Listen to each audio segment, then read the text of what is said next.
ನಾನಿವತ್ತು carrot banana ಸ್ಮೂದಿನ ಹೇಗೆ ಮಾಡೋದಂತ ಹೇಳ್ಕೊಡ್ತಾ ಇದ್ದೀನಿ.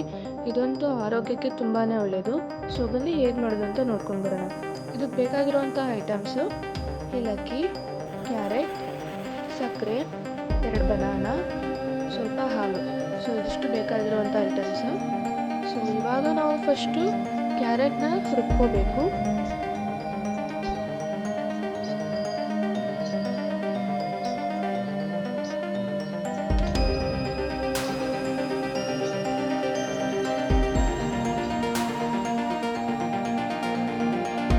ಕ್ಯಾರೆಟ್ನ ಸರಿಯಾಗಿ ರುಬ್ಕೋಬೇಕು.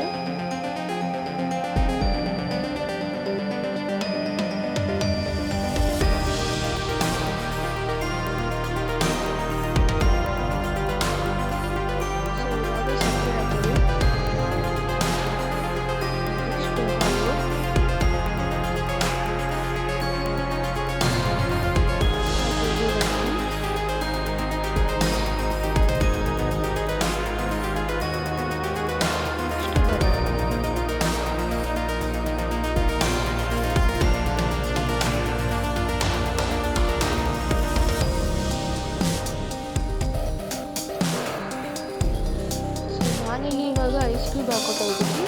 ನೀವು ಬೇಕು ಅಂದರೆ ಹಾಕೋಬೋದು, ಇಲ್ಲಾಂದರೆ ವಾಟರ್ ಹಾಕೋದು ಸಾಕು. ಇದು ಆಪ್ಷನಲ್ಲ.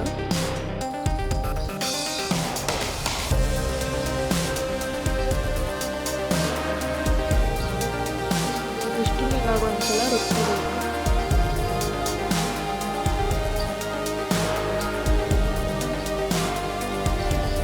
ಕ್ಯಾರೆಟ್ ಬನಾನಾ ಸ್ಮೂದಿ ರೆಡಿ ಆಗಿದೆ. ಆರೋಗ್ಯಕ್ಕೆ ತುಂಬಾ ಒಳ್ಳೆಯದು. ದೇಹಕ್ಕೆ ತುಂಬಾ ತಂಪಾಗಿರುತ್ತೆ. ಈಸಿಯಾಗಿ ಮನೆಯಲ್ಲೇ ಮಾಡ್ಕೋಬೋದು.